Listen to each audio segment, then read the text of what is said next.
en la educación virtual. Por supuesto que hay que potenciarla, por supuesto que hay que aprovecharla donde está, pero de manera inmediata, en esa materia lo que corresponde es una acción directa del Estado sobre las TICs, fortalecer su presencia y exigirle hoy a las multinacionales gratuidad, así sea temporal, para que le retribuyan en algo a las altas tarifas y las altas ganancias que han tenido por muchas décadas en el territorio colombiano y en el resto de América Latina. Quiere decir que Además, Miguel, no tenemos Miguel, alternativas, una por cosita supuesto. allí. ¿Cómo? Una cosita, y es que estas empresas de telefonía celular nos han vendido la idea, hoy nos mandan mensajes diciendo que no nos conectemos mucho en la casa, que no conectemos varios equipos, pero ¿por qué? Si ellos nos han vendido unos planes que deberían tener más respaldo tecnológico y realmente nos sobrevenden, colapsando las redes, y ahora que están colapsados, nos salen a nosotros que es que tenemos que ser solidarios. Nosotros sí deberíamos pedirles solidaridad a estas empresas de telefonía celular para que brinden un servicio, sobre todo a los sitios donde no está llegando. Le voy a dar paso a Carlos Sí, Rosero, claro. porque es que Carlos es de un grupo de docentes de Risaralda que tienen una serie de preocupaciones. Carlos, háblanos un poco. Guillermo, Sí, dime, dale. no simplemente decir que esas son las dificultades, lo que no significa que no tengamos alternativas para este periodo de las cuales hablaremos cuando ustedes lo indiquen. Bueno, muy bien, Damián. Nuevamente, pues para darle el saludo a las personas, a los compañeros que se van conectando en este momento a este programa Liderazgo TICS. Tenemos como invitados al compañero Orlando Uribe, docente de Pereira, y también tenemos a nuestro compañero Miguel Ángel Pardo, secretario de Asuntos Pedagógicos de FECODE.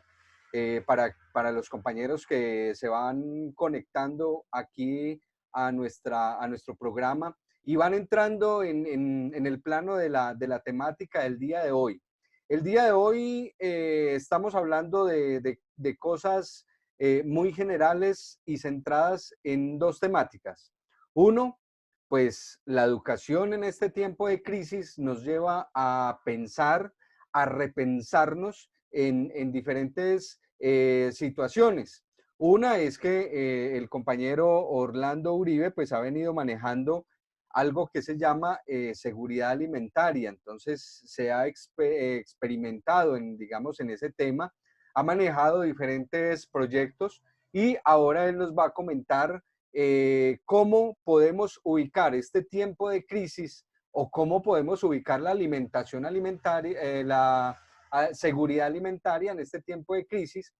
Y en este momento, hablando pues con el otro compañero, el otro invitado, Miguel Ángel Pardo, en el que hablamos sobre lo que tiene que ver este momento en cuanto a lo académico, lo poco preparados que estamos para una educación virtual, también que el tema cogió a todo mundo, pues iba a decir algo, un dicho ordinario, pero con los pantalones abajo, por decirlo así, en el que ni A los siquiera el Lantanas. ministerio, ni siquiera FECODE, ni siquiera los profesores, o sea, ni los padres de familia, encontramos la manera de meternos en este plano de lo que se llama educación virtual.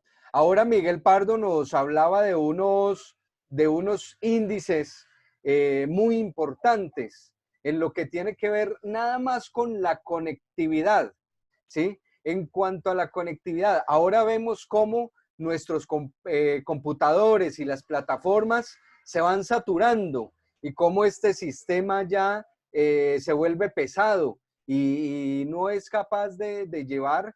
Miguel, nos decías de 10 millones casi de niños, ¿sí? Sí, Entonces, 10.300.000. 10.300.000 de De niños que preescolar a media educación pública y privada.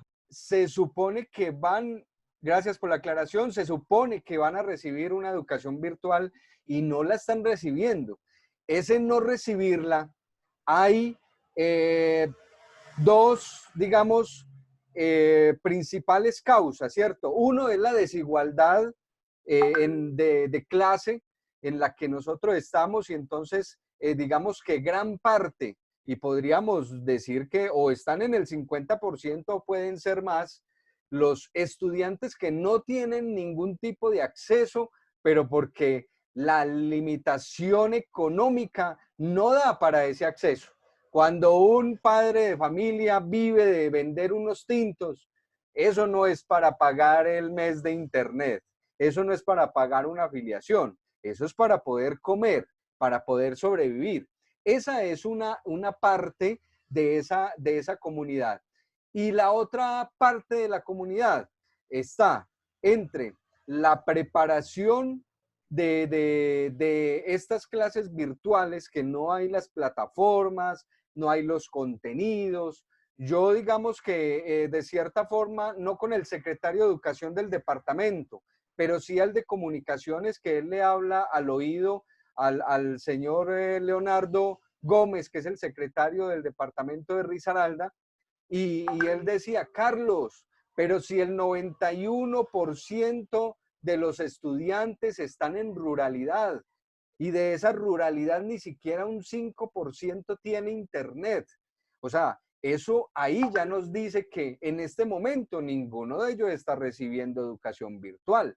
Estamos hablando de que 9 que son de la zona urbana o de la cabecera municipal están recibiendo una virtualidad, pero esa virtualidad, muchos de ahí no tienen el internet, o sea que no es el 9%, es menos, pero eso lo compensamos con ese poquitico del 5% de la zona rural que sí está entrando a la virtualidad. Entonces, ahí la reflexión es que ni siquiera llega a un 10% de los estudiantes, pero le decía yo al secretario, ustedes acabaron de pagar un internet que para los colegios, cuando sabemos que en los colegios no va a ir nadie a estudiar.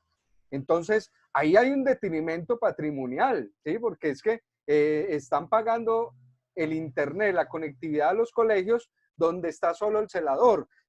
Pues enhorabuena, muy beneficiado el celador, porque le está llegando todo el ancho de banda a él para que pueda chatear y no se vaya a dormir. Pero eso ahí es un detrimento patrimonial. Ellos debieron pensar en unas plataformas, ellos debieron pensar en un Zoom, en un Meet, en una plataforma en la que se pudieran comunicar con los estudiantes vía telefónica. Esa era una opción.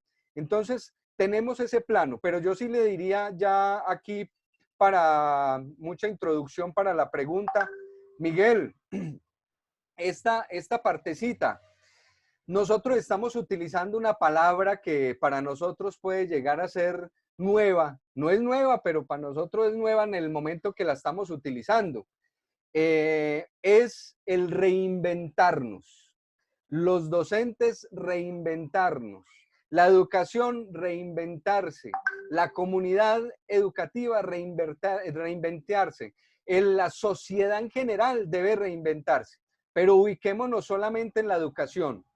¿Cómo vamos a hacer nosotros los educadores, los líderes sindicales, los líderes de nuestra federación? ¿Cómo vamos a hacer para encaminar, para darle esa orientación a esa educación, en esa reinvención? Usted hablaba algo muy claro. Estamos en una educación de un tiempo de crisis. ¿Sí? Los secretarios de educación no han comprendido eso y ellos dicen, no, es que yo tengo que dar mis 40 semanas de educación a los niños. No, es que yo tengo, el contenido les tiene que llegar exactamente como lo presencial a los niños. Entonces, yo creo que allí nosotros debemos hacer una tesis. Miguel, tú que estás en la parte de asuntos pedagógicos con el CEI y todo eso, debemos tomar de la mano con ese movimiento pedagógico y debemos hacer una tesis.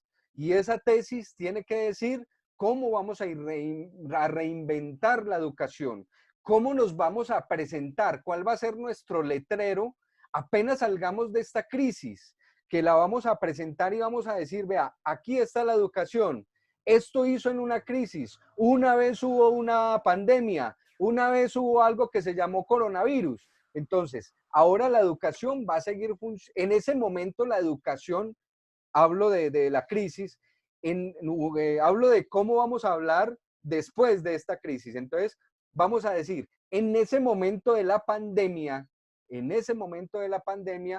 esa crisis nos llevó a que la educación debe tener esta flexibilidad, debe tener esta oportunidad, debe tener estas capacitaciones y debe tener este bienestar, ya sea psicológico, ya sea tanto para los maestros como para los estudiantes. Y debemos decir, la educación vamos a continuar manejándola con estas orientaciones, pero eso no lo pueden hacer sino las grandes cabezas de esos, los que manejan el modelo pedagógico para que lleguen a una conclusión. Yo, por ejemplo, diría una posibilidad, aquí termino, Damián, una posibilidad es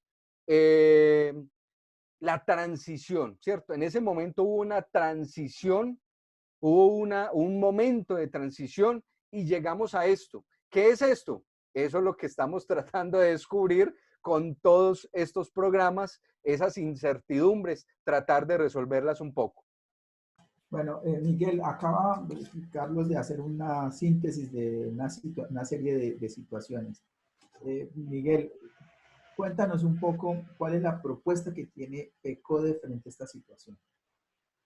Bueno, en primer lugar, esta palabra, ese término de reinventarnos, a mí ya me tiene realmente muy aburrido. Porque es que aquí lo que queda absolutamente claro es que lo que fracasó es ese modelo neoliberal que nos dejó en una situación de indefensión enorme frente a la pandemia, y lo que queda evidente es eso. Es decir, aquí tenemos que durante 18 años le suprimieron 318 billones con B larga de pesos a educación, salud, agua potable, saneamiento básico, de los cuales le suprimieron 191.6 billones a educación en 18 años. Es decir, nos dejaron en un estado completamente grave de indefensión, y a la salud la completaron con la ley 100 del 93. Es evidente que lo que aquí fracasa es esta política neoliberal de robo continuado del presupuesto público, de corrupción y de modelo neoliberal. Y que nosotros hemos advertido precisamente que se iba a llevar a una situación de crisis a la población en términos normales. Imagínense en esta época. Habría que hacer otro programa sobre esas consecuencias de ese recorte, pero yo menciono, ¿aló? Sí, que ese es el contexto general que de pronto Sí, se olvidó ahí nombrar. Claro, todo sale de ahí. Entonces, por ejemplo, yo menciono que eso implicó que la propuesta de política educativa pública que FECODE sí ha tenido después de 10 años de movimiento pedagógico, tuvo el reto de una propuesta de ley general de educación, la planteó, la peleó, conquistó en la ley 115 del 94 lo que podría ser la salida a esta situación para hacer una política educativa pública avanzada. Y bueno, el gobierno con todos esos recortes lo que hizo es ahogar la propuesta de ley 115 en su cuna. Y las consecuencias son enormes. Digo que por razones de tiempo habrá que mirar otros momentos, pero menciono dos o tres ejemplos de lo que fueron las consecuencias tan graves. Que en Colombia, por reforma constitucional y ajuste fiscal, los niños no tengan 3 grados de preescolar, ni que en los 3 grados de preescolar ni en los 5 de primaria tengan maestros en educación física, tecnología, informática, segunda lengua, orientación, educación artística, educación física. Díganme, ¿en qué país serio del planeta solamente los niños tienen derecho a tener maestros de esas áreas solo cuando tengan 11 años de edad o cuando estén en sexto grado? Son 8 años del desarrollo humano completamente perdidos. Y esto tiene que ver es con ese recorte que ha tenido las consecuencias que todos sabemos, haber relevado los fines y objetivos de la educación que están en la ley por las competencias y las áreas obligatorias y fundamentales por las competencias básicas en 4 áreas, que es inducir a enseñar lo mínimo. Nos dejó pues en una situación bastante complicada durante 18 años y se le oye mucho a los ministros decir que ya habíamos logrado la cobertura y ahora nos dedicaremos a la calidad. Eso no es cierto. Los niños de 3 y 4 años están fuera del sistema educativo. Casi el 60% de los chicos de educación media están por fuera, de niños de 15 a 17 años, están por fuera del sistema educativo público y prácticamente el 45% de los niños de 5 años.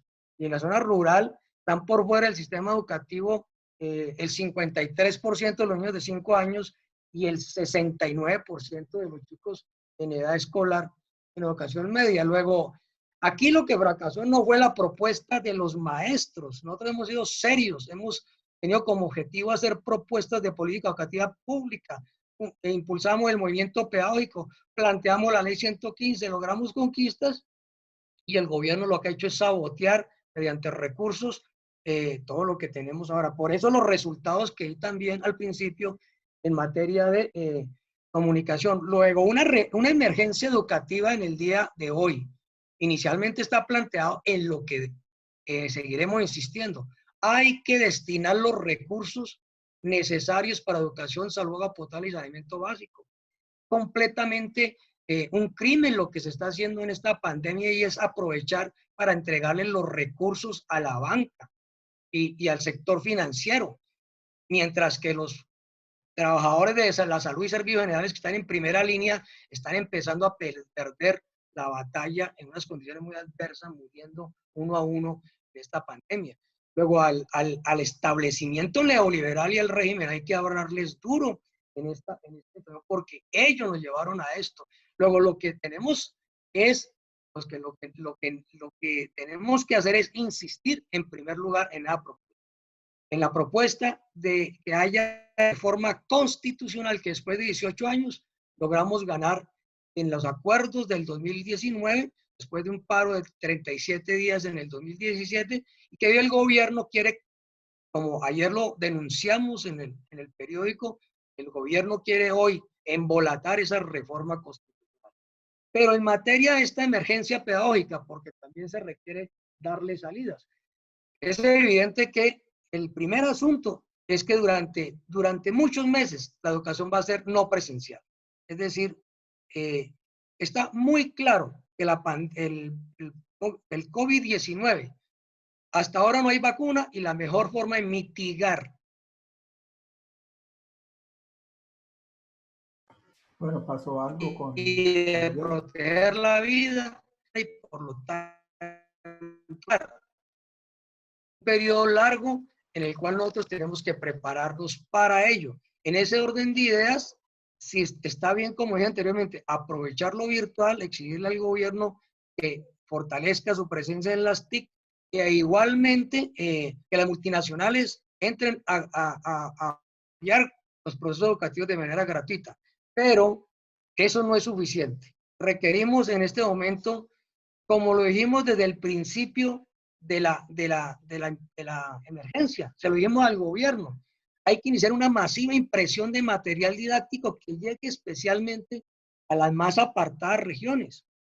Por ejemplo, Guillermo, Orlando, Carlos, pensar, por ejemplo, en morrales educativos que incluyan libros temáticos, literatura infantil y juvenil, guías por áreas para el trabajo escolar, entre otros. Y el otro asunto que es evidentemente claro es que nos toca, como ya por fin lo entendió el gobierno, utilizar la televisión y la radio, pero debe ser sobre la base de que haya una organización, una coordinación. No pueden ser una serie de actividades transmitidas sin ningún ton ni son. Tiene que haber una coordinación, tiene que establecerse de manera previa horarios, difundirse sobre cuáles son los temas y en ese orden de ideas establecer en esos horarios de radio y televisión momentos por edades, por áreas, por niveles que nos permitan complementar lo que estamos hablando de los morrales educativos, que son un necesario, un importante soporte impreso para lo que se pueda desarrollar. Ahora, siempre tendremos que decir que no sobra reiterar el respeto que tienen que haber de los tiempos destinados a la actividad familiar y a la actividad escolar. Hay algunos que están pensando que sobre la base de hacer 1000 actividades, no sé dónde sacan eso, 1000 actividades, vamos a compensar que la escuela abierta. No, la escuela abierta no se puede compensar. Nosotros hoy tenemos que precisar que no vamos a asumir, por mejor que hagamos todas las actividades no presenciales escolares, lo que hace la escuela abierta. En ese orden de ideas.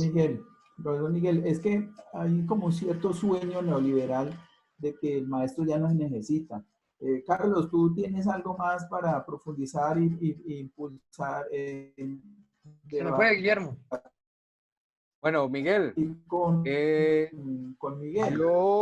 yo, por ejemplo, planteaba algo dentro de lo que tú nos decías. Hay una, digamos que hay una incertidumbre también de los sindicalistas, y es cómo vamos a llegar nosotros ahora en este momento a pedir, bueno, digamos ahora es después de esta crisis, a seguir exigiendo lo que llama la reforma al sistema general de participaciones.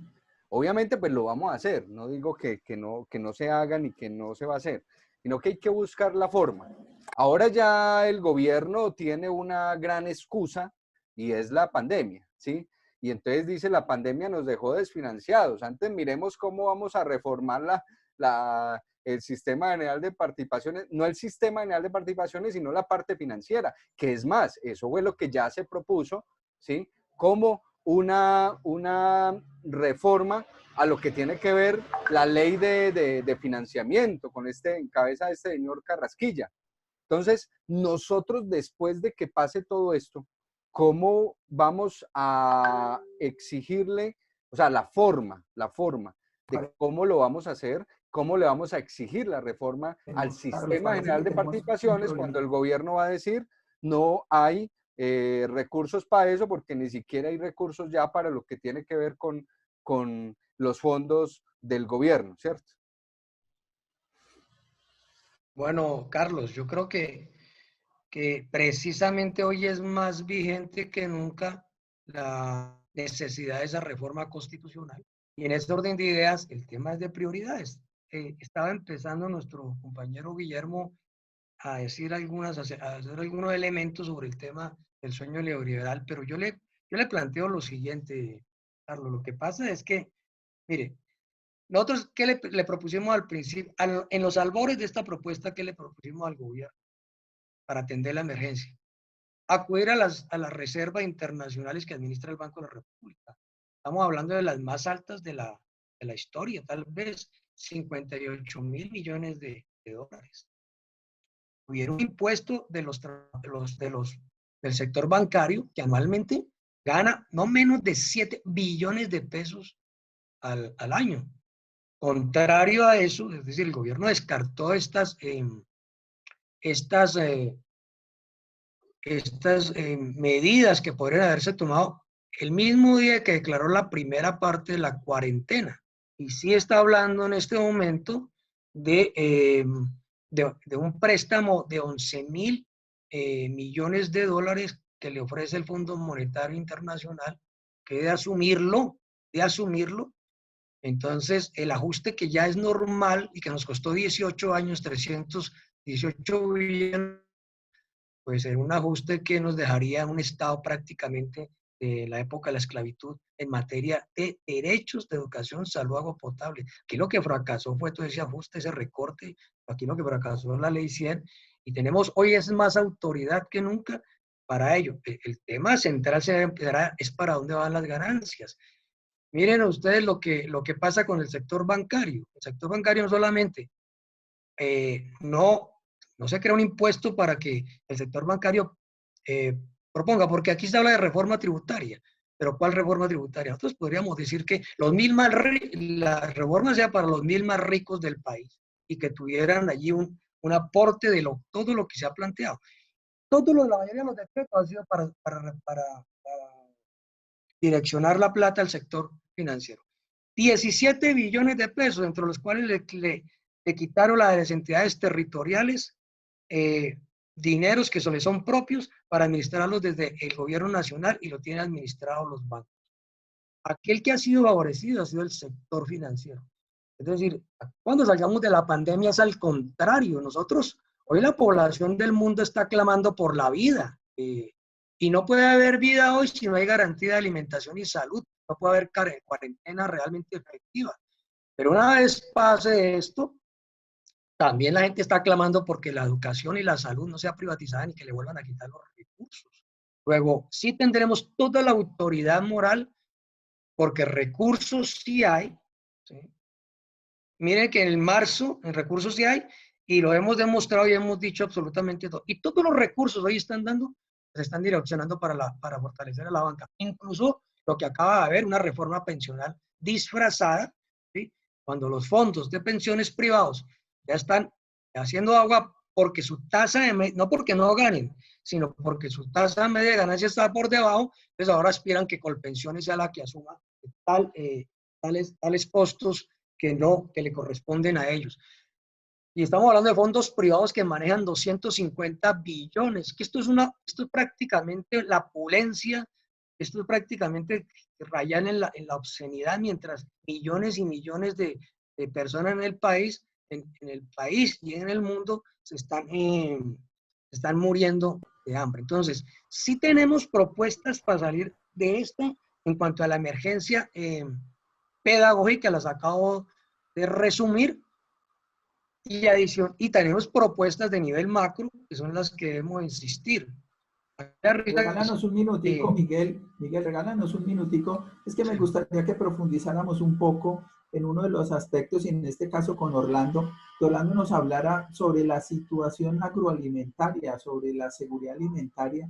¿Cómo ve también en medio de esto? Porque nuestros estudiantes también están padeciendo situaciones de hambre. Orlando, ¿tú qué sabes? ¿Qué nos puedes hablar?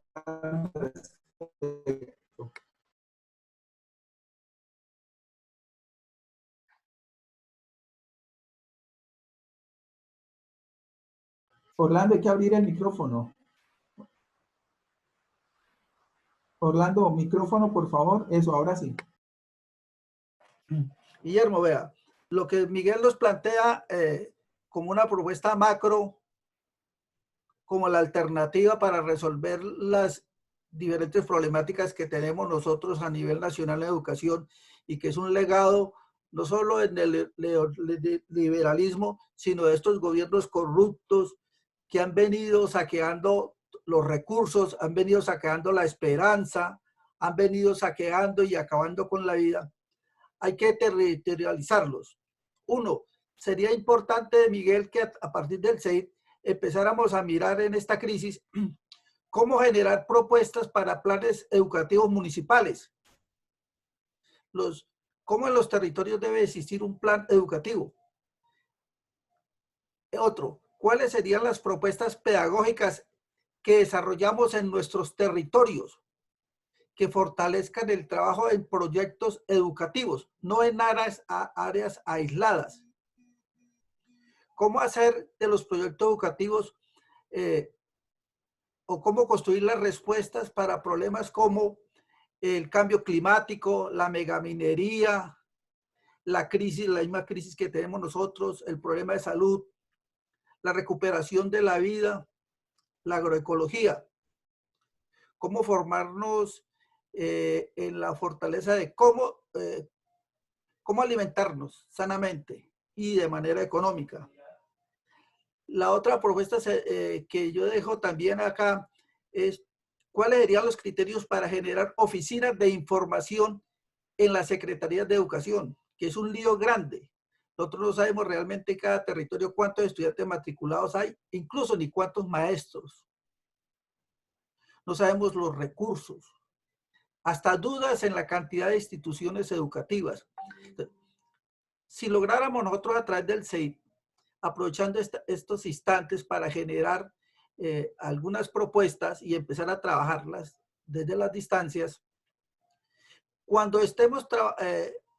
entremos ya a luchar por los mayores recursos para educación, tenemos propuestas y alternativas, digámoslo en un término, transformadoras de la educación desde la pedagogía. Un hecho importante, ¿cómo es posible que tengamos nosotros la mayor fortaleza en el campo en cuanto a alimentación? Y hoy está demostrado que nosotros no dependemos de las agroindustrias alimentarias. Nosotros somos capaces de autoabastecernos con lo que producen nuestros campesinos y nuestras campesinas. Ya tenemos más de 200 redes nacionales donde se han disminuido el impacto de los intermediarios entre el productor y el consumidor en cuanto a materias primas agrícolas y carnícoras. Que teniendo esa fortaleza, vemos que la propuesta educativa en el campo es muy débil, descontextualizada. Entonces, ¿cómo generar una alternativa para que la gente en el campo y nosotros, los citadinos, entendamos que la fortaleza de la vida nuestra, de la vida del planeta, está en el campo? ¿Cómo entender de que la soberanía patria, la seguridad alimentaria está en el campo? En Risaralda, el 93.5% de los alimentos que consumimos son de otras regiones o de otros países. Y esos datos no los da, a veces hay compañeros y compañeras que no les gusta que uno le entregue esos datos porque consideran que son datos construidos por nosotros para atacar el sistema, el gobierno, o para estar siempre en contra de... No, esos datos los da el Censo Agropecuario Colombiano. De las 5 arepas que nosotros consumimos, 3 arepas son de maíz extranjero. Ni siquiera el frijol lo producimos. Nosotros recorremos los territorios en el eje cafetero y no encontramos una plantación de maíz, ni de frijol. Lo mismo está sucediendo con el arroz y con otros granos. Hoy, de las mayores dificultades que tenemos nosotros en educación es el problema de la desnutrición infantil y juvenil de nuestras poblaciones. Es una desnutrición tan alta que en el centro de Colombia hay de 10 estudiantes, 4 estudiantes que van en ayunas, en completa ayunas. Van estudiantes, de los 6, van 4 que consumen o un café con tostada o con pan o una aguapanela y 2 desayunados. En la región más rica de Colombia, que se supone que es el famoso eje cafetero, que tenemos todas las dinámicas de infraestructura, cambios. En Pereira tenemos nosotros poblacionalmente la mayor cantidad de plataformas comerciales como Macro, como las comercializadoras internacionales que hay acá, que las tenemos todas del país, están en el eje cafetero, y en Pereira, que tiene una población de 600.000 habitantes, tenemos nosotros plataformas comerciales para más de 3 millones de habitantes. Entonces uno a veces queda como en la duda, ¿no? ¿Por qué tanta plataforma comercial, tantos centros comerciales?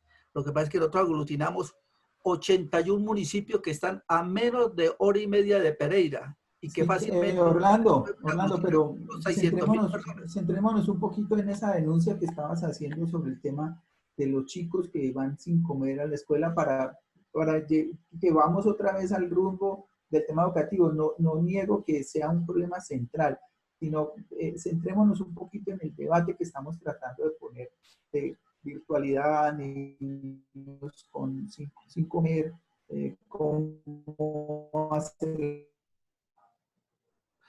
Bueno, entonces yo cierro la parte que tenía ahí. Uno dice que con todo eso y la cantidad de alimentos que llegan, ¿cómo es posible que los estudiantes estén desnutridos y no les llegue el alimento a la casa? Porque es que en Pereira el 72% de las familias que trabajan ganan menos de 2 salarios mínimos. Y eso no les permite a ellos adquirir alimentos procesados o materias primas vegetales de manera directa. Ese es un lío inmenso. El otro problema que tenemos nosotros es que la región nuestra se dedicó a producir café. Y un café que desmontó el campo, un café que destruyó la capa vegetal para producir el famoso café variedad Colombia, que no necesita sol. Entonces acabamos nosotros con los cultivos para coger en las fincas. Entonces ya el campesino no tiene su lechuga, su cilantro, su tomate, su zanahoria.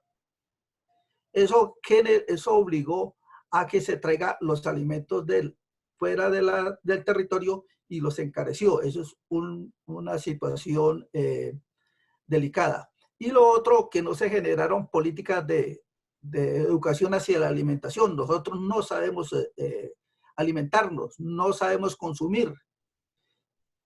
Entonces nosotros nos quedamos con 2 tipos de comidas en la región, con el sancocho o con los frijoles. En eso nos quedamos. No avanzamos. Y la otra situación es que en las instituciones escolares, con el programa que existe, que las tiendas escolares son unos territorios independientes, ellos únicamente lo que hacen allá es vender empaquetados, vender alimentos procesados con mucha grasa y vender gaseosas.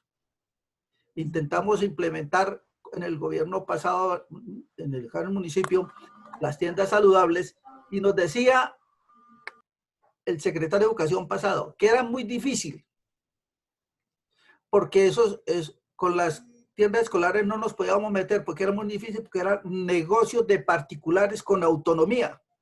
Pero yo te cuento una cosa, yo tuve una experiencia en el Cauca con una escuela escolar, con una tienda escolar, donde el señor empezó a vender frutas, juguitos saludables, y fue quitando. Es que eso es voluntad política. Orlando, Carlos quiere hacer una nominación a una experiencia pedagógica significativa que también es parte de este programa. Carlos, háblanos un poco cuál es la experiencia que nos quieres presentar hoy. Bueno, para los compañeros que de pronto no han visto el programa que estamos realizando, este programa hace siempre unas nominaciones a la labor del docente, a resaltar, a mostrar el trabajo del docente, y pues ahora en esta crisis aún más.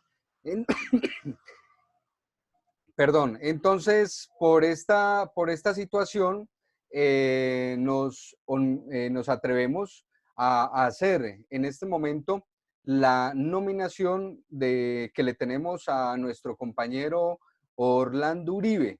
Vamos aquí a mirar las opciones de compartir. Muestra por aquí ya nos está dando el poderles compartir aquí la nominación. No sé si ustedes la ven ya allí. Dice: reflexionemos cómo hemos contribuido siendo maestros con la emergencia de la pandemia. Reconocimiento al liderazgo maestro. Reconocimiento al liderazgo maestro. Es de orgullo para los maestros y comunidad en general presentar la nominación al docente Orlando Uribe con el proyecto Seguridad Alimentaria en tiempo de crisis. Felicitaciones por el tan excelente trabajo, dedicación y responsabilidad social que ayudan a estudiantes y comunidad en general a comprender y cumplir con las recomendaciones de quedarse en casa. Y aquí hay una muestra de lo que el compañero ha estado haciendo, y es que todos los días o algunas veces a la semana está haciendo su proyecto de seguridad alimentaria, hace su comida, su almuerzo, nos habla de los materiales, nos habla de los costos, nos habla de las propiedades, digamos, energéticas, nutritivas que tiene la alimentación que elabora en ese día. Entonces, por esto se hace ese reconocimiento con una nominación que es nominación al liderazgo maestro. Esto se ha venido haciendo con muchos maestros y esto se ha venido haciendo con muchos maestros. Ya los hemos tenido aquí en el programa y hoy, pues para hacerle ya, digamos, de forma más íntima aquí el reconocimiento a nuestro compañero, y ya va a salir en redes, así como salieron muchas otras nominaciones, y agradecerle y decirle que continúe en esa labor. Carlos, discúlpeme ahí, Guillermo. Vea, yo termino la parte que tenía es con dos aspectos. Primero, nosotros construimos alrededor de toda la dinámica el saludable algo cafetero, que fue premiado a nivel nacional. Es una alternativa de refrigerio escolar. Y creamos varias cosas como esta. Come bien, vive bien. Hemos generado en la experiencia mía con estudiantes, muchos de los cuales hoy son profesionales, generado alternativas que con las mismas materias primas que existen, que son las tradicionales, preparar de manera creativa diferentes alimentos en diferentes momentos. Tenemos una propuesta igual, y que Miguel nos escucha, las tiendas saludables. Incluso tenemos diseñadas las estanterías, todo de tal manera que cuando hagamos las diferentes transformaciones de materia prima en alimentos, si son galletas, a la persona que consuma la galleta, lo que coma le debe saber a galleta, oler a galleta. Incluso tenemos gaseosas. Gaseosa, ejemplo de piña y apio. Usted consume la gaseosa y le sabe a gaseosa, porque nosotros tenemos ya condicionado el gusto con el cerebro en el alimento. Y como son materias primas diferentes, si me saben distinto, no las consumo, porque ya a la edad que tenemos, difícilmente hacemos la nueva adaptación. Por ejemplo, un yogur de remolacha le sabe a yogur, al típico yogur, pero es de remolacha o de zanahoria. Cosas de ese tipo. Nuestras abuelas, nuestros abuelos, nuestras comunidades indígenas, nuestras comunidades campesinas tienen muchas formulaciones, muchas recetas en alimentos que en este instante las compañías productoras, las agrocompañías productoras de alimentos, los están produciendo y están generando grandes ganancias a partir del boom de la buena alimentación y de la buena salud. Comer bien, comer saludable es lo más económico. Es rescatar únicamente los conocimientos de nuestras abuelas, nuestros abuelos, nuestros campesinos, nuestras campesinas, y adaptarlos a la realidad nuestra. Sino que como no hemos sido formados en ese aspecto de alimentarnos bien, y alimentarnos bien no significa tener el estómago completamente lleno, significa también que tengamos energías, que tengamos un cambio de actitud, que tengamos un cambio de vida, o que tengamos un cambio de visión hacia el territorio, que entendamos que nosotros somos una minúscula parte del territorio y de la vida que conforma o que hace real ese territorio. Bueno, que tengamos la capacidad de desarrollar la solidaridad, que hay otras maneras de comercializar, que es el trueque, que son las economías populares, que hay otras maneras de compartir. En este instante yo comparto lo que preparo con varias personas y hacemos trueques. Entonces unos días he comido unas cosas distintas y generalmente preparo otras cosas.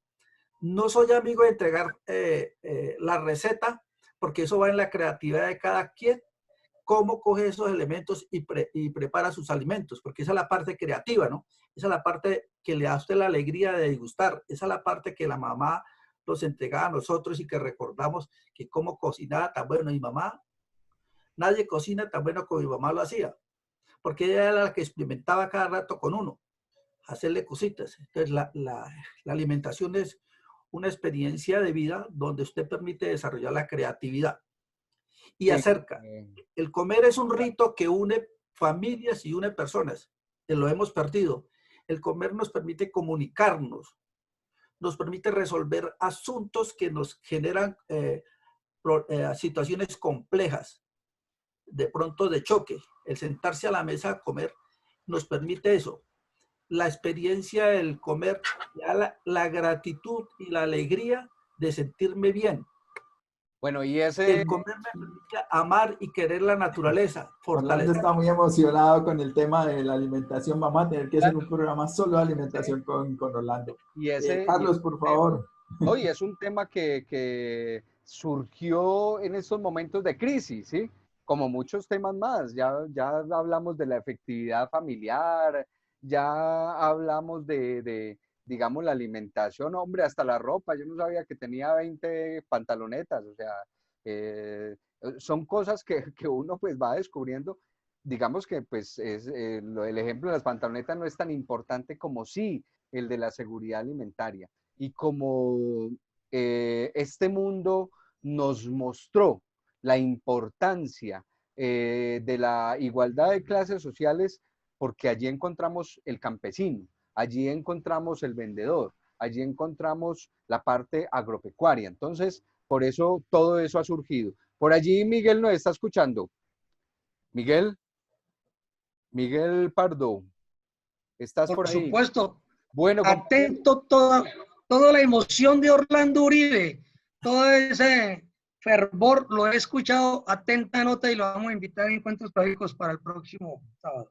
Bueno, ya para que vayamos concluyendo ya el tema y el programa, eh, compañero Miguel, ¿cómo le va a esa Bogotá de pronto que usted está allí en ese ingreso a clases? Hoy ingresa también a clases Bogotá. Risaralda entró a clases, pero sabemos que es clases no presenciales.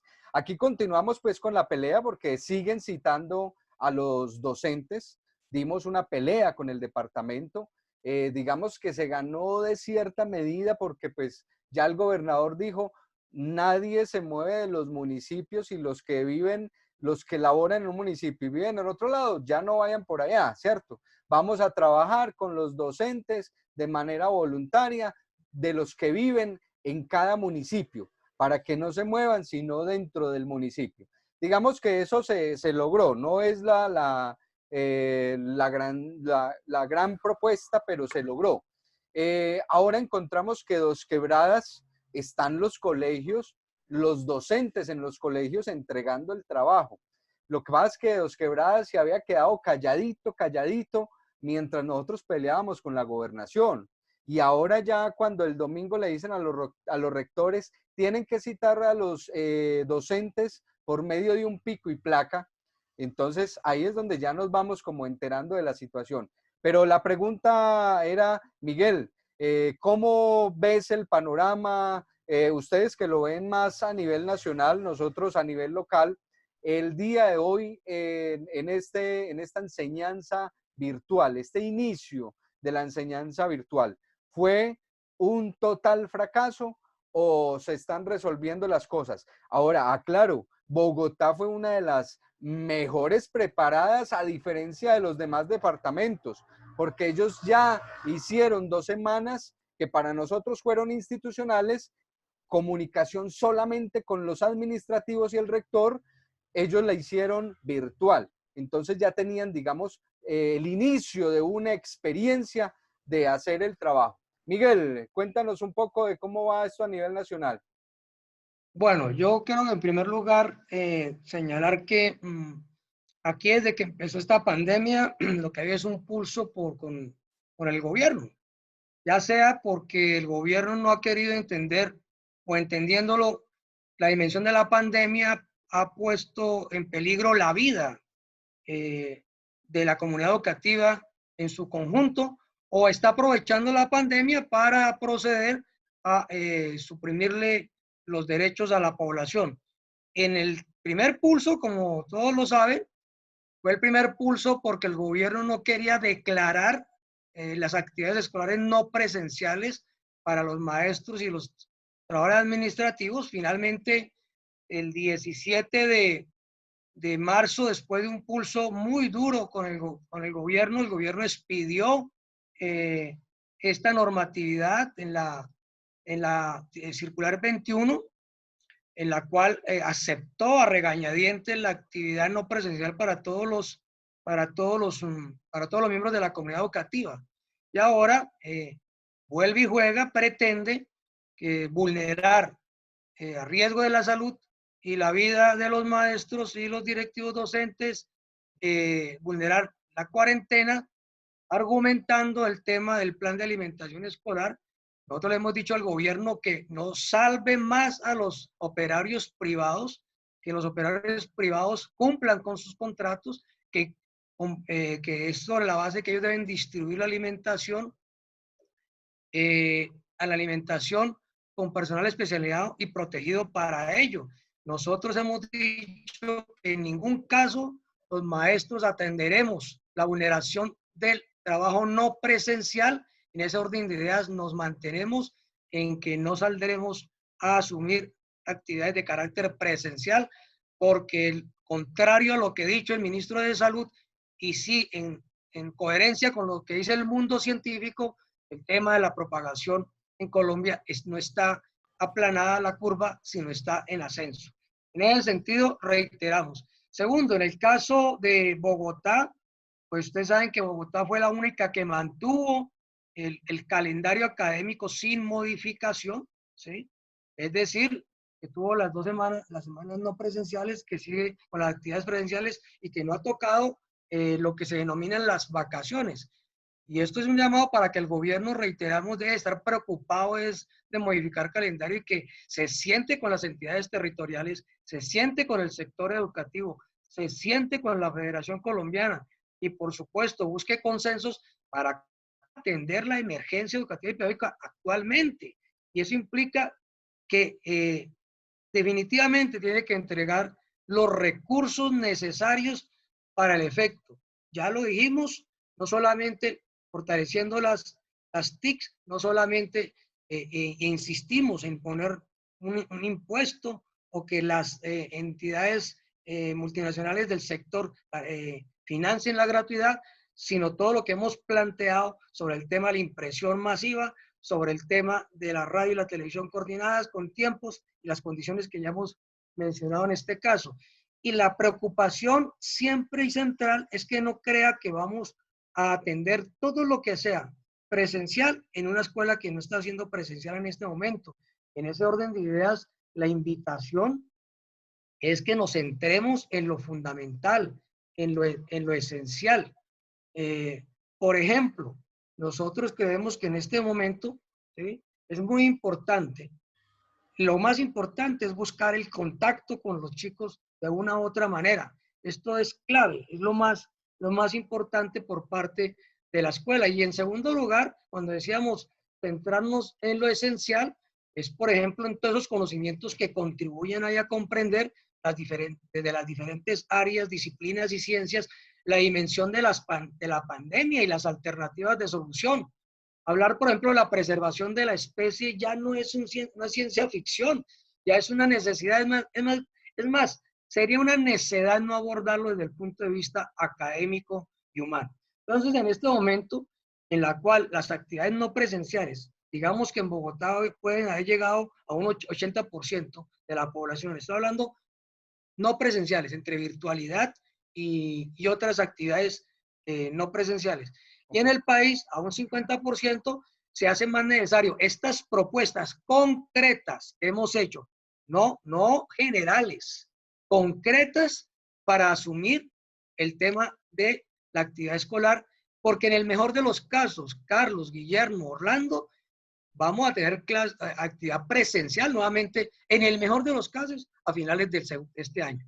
Luego nos estamos preparando, hemos hecho estas propuestas muy específicas, concreticas sobre el particular. Sobre las estructurales, Carlos, sí se mantiene la propuesta de la reforma constitucional, ahí están los recursos. El tema es si va a priorizar en los negocios, el sector financiero, y vamos a volver a esa, porque es que nos dicen, es que queremos volver a la normalidad. No, nosotros no queremos volver a esa normalidad en la cual se sacrificó lo humano. Queremos volver a una nueva, ir a terminar esta parte e ir a una realidad que es la realidad para dónde van los recursos. Y en segundo lugar, a lo que planteaba Orlando, sí está la propuesta. Si nosotros desarrollamos los objetivos, los fines de la ley 115 del 94, las áreas obligatorias, podemos funcionar los órganos de gobierno escolar que también deben funcionar durante esta emergencia, más que nunca, pues podemos desarrollar lo que está allí consignado para la educación preescolar, básica, media, rural, campesina, de adultos, de niños con necesidades educativas especiales y talentos excepcionales. Es decir, la propuesta que hizo el magisterio está, se requiere desarrollar, pero se requiere para eso los recursos que nos han negado y por supuesto el magisterio está en la disposición, como siempre lo ha estado, de fortalecer este movimiento pedagógico, que finalmente, y termino con esto, en los 61 años de existencia de FECODE, el objetivo principal ha sido la de ser una propuesta de política educativa pública avanzada. La hemos construido, la hemos peleado en las calles y hoy la seguimos defendiendo porque pues a pesar de que el tercer Congreso Pedagógico ha tenido otro reversazo pues con esta situación, pues mantenemos la dirección hacia allá. Entonces sí tenemos propuestas estructurales y también de cómo enfrentar la emergencia educativa y pedagógica del momento, enfermas o propuestas concretas como las que acabo de mencionar. Y una última cosa que me parece muy importante y decir, y es que la virtualidad es un instrumento, como muchos otros, ¿sí? Y en ese orden de ideas, no se puede ahora decir que entonces estamos frente a una situación nueva en la cual la escuela no tiene cambia, ¿no? Hoy lo que ha mostrado la escuela, lo que ha mostrado, perdón, esta situación es realmente, es todo lo contrario. Para los contrarios, los que piensan que la escuela desaparece, el aislamiento lo que ha demostrado es su necesidad, no solamente por el carácter social del conocimiento y de los procesos pedagógicos, sino por el papel que juega en el cuidado, protección y restitución de los derechos de los niños y niñas y jóvenes. Creo que eso ha quedado absolutamente claro en estas épocas de lo que algunos llaman encierro, otros llamamos aislamiento. Y creo que en ese sentido siempre habrá que recordar que la palabra colegio proviene del latín collegium, que quiere decir reunirse, y también hay que recordar que la trascendencia que tiene el contexto en que se nace, el colegio en que se aprende, los maestros, los compañeros y lo más importante, la interacción en todos los anteriores, con todos los anteriores. Luego, la escuela hoy, resaltamos, es mucho más necesaria y no se puede confundir una herramienta como la virtualidad con que llegó la época en que la escuela, creada por la sociedad para cumplir la función tan importante de apropiar y ganar el conocimiento más avanzado para garantizar el bienestar de la población, desaparece por un instrumento tecnológico. No desapareció ni con el teléfono, ni con el televisor, ni con la radio, como pretendió Belisario Betancourt. Esto sería una completa estupidez a la cual, por supuesto, hoy nosotros, como académicos y pedagogos, no estamos dispuestos a aceptar semejante tesis peregrina que siempre se hace para ahorrar recursos. Bueno, Miguel, para finalizar, Miguel, una cosita. Vamos en breves instantes hablar sobre qué herramienta virtual utilizas y cómo te ha funcionado en este momento. Y bueno, una despedida tuya para el programa. No, esto ha sido, pues, el tema de la herramienta que más hemos utilizado, por supuesto, porque tenemos la posibilidad de hacerlo, es obviamente el Internet y las conversaciones por vía Zoom y hemos desarrollado diariamente actividades de charlas especializadas en lo que hemos llamado charlas de cuarentena. Luego, tanto reuniones como charlas, como programas radiales que hacemos cada semana. Todo esto ha sido sobre la base del recurso del Internet y del recurso de estos programas o estas propuestas Miguel, de Zoom, de Facebook, etcétera. Miguel, aquí puedes invita a la comunidad a escuchar todos los días a las 5:30 de la tarde. Sí, varias actividades tenemos cada 8 días, encuentros pedagógicos de 8:30 de la mañana a 10 de la mañana por Facebook Live de Renovación Magisterial y por la emisora Mariana, que la pueden tomar por cualquiera de las plataformas de Internet. E igualmente, el programa pues de la Federación, que también ustedes lo conocen, va por Teleantioquia de 7 a 7:30 de la mañana. Y también tenemos una actividad ya más de equipo todos los días, de lunes a sábado a las 5:30 por el Facebook Live del PTC sobre las diferentes caretas de la pandemia. Especialmente lo invitamos el sábado también. Siempre hacemos programas de bolero o salsa. Muy bueno el sábado. Muy bueno el sábado pasado, ¿sí? Y ayer hicimos una buena charla con Marcelo Torres sobre el pulso que hay entre el gobierno y el pueblo sobre la salida a esta crisis. Entonces, hoy a las 5:30, en el Facebook Live del PTC. Bueno, y por último, Orlando, para despedirnos del programa, cuéntanos qué herramienta tecnológica estás usando en este momento y cómo han sido los resultados y una despedida pues, del programa. Bueno, antes quiero hacer dos aportes frente a cómo trabajar de manera virtual. Hay que tener claridad que una manera es muy diferente a trabajar la ruralidad y la parte de la ciudad. Si trabajamos la ruralidad, hay que tener en cuenta que se trabaja el campo y el centro poblado. Entonces son dinámicas muy distintas. Y si es la ciudad, el barrio o los centros que llamamos nosotros de movilidad, de encuentro, para no hacer pensar nosotros en una dinámica unidireccional, nada más. La otra es que me llama la atención a mí para que impulsáramos a través de esta red, y usted, Carlos, encuentro de maestros en las instituciones escolares para conversar. No sé cómo se haría, ¿no? Ejemplo, técnico superior, que se encontraron los maestros técnicos superior y echar en carreta. O sea, volver a recuperar la palabra que nos quitó el neoliberalismo. En esta sociedad de consumo, en esta sociedad de acelere, nunca tuvimos tiempo para nada. Tomémonos un tinte. No tengo tiempo. Hable rápido, no eche tanta carreta, es que me tengo que mover. Entonces nos quitaron el derecho a comunicarnos, a dialogar. Hoy la pandemia recupera eso. Sin querer no lo recuperó, entonces nos sentamos a conversar. Cuando yo converso, crezco. Cuando yo converso, entiendo la diferencia con el otro y construyo un diálogo que me permite a mí ampliar el cerco conceptual de mi vida, de mi visión. Ese es un aspecto. El otro hecho es el de seguir trabajando muy seriamente en qué alternativas pedagógicas críticas voy a utilizar para poder manejar las herramientas que tengo, las plataformas. Entonces, yo utilizo mucho las disculpas de lo que hago para comunicarme. Entonces, si preparo un plato, siempre trato de enviar una frase educativa, un reto, un elemento que permite la discusión. No soy de entregar fórmulas ni recetas, entonces, porque eso me permite dialogar con el otro. Rompo el cómo. El cómo es un condicionante que nos obliga a andar detrás de otro.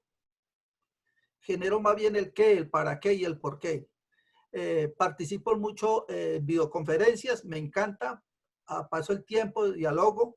He tenido la alegría de encontrarnos y empezar a escribir. Eso me ha fortalecido, volver a escribir volver a leer con más ahínco, porque se vuelve importante el diálogo. Si se da cuenta todo lo que generó la pandemia, la importancia, este encuentro, el diálogo, el vernos, el escucharnos, nos obliga a leer, a escribir y volver a recuperar como seres humanos el papel protagonista que tenemos nosotros en los territorios, en nuestras sociedades.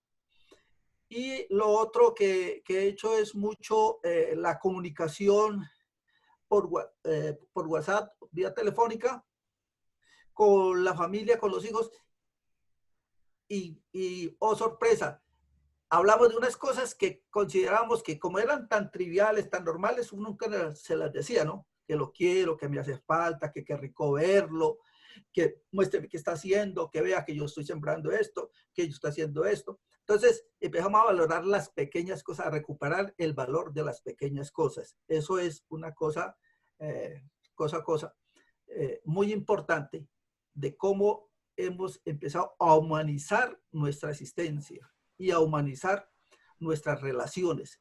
Yo lo veo por ese punto y haría un último llamado. Es en los poblados de las zonas rurales, en el campo y en los pequeños municipios, es fácil que a través de las emisoras el maestro le mande saludos a los estudiantes, ¿no? O sea, recuperar lo humano, nosotros saludar al compañero, la compañera, a la carta, el detalle de la comunicación para luego sí poder entrar con más tranquilidad a hablar de lo que nos estaba matando, que es el problema del trabajo. Porque yo me acerco y yo soy capaz de hablar. Nosotros hemos hecho este evento y por eso yo los felicito a ustedes, porque sin querer han generado la alternativa que siempre habíamos soñado, cómo encontrarnos para hablar sin el problema de que no tengo tiempo. Yo les agradezco mucho. Muchas gracias a ti, Orlando. Yo por mi parte me despido del programa. Han sido muy amables Miguel y Orlando. Y Carlos cierra el programa el día de hoy.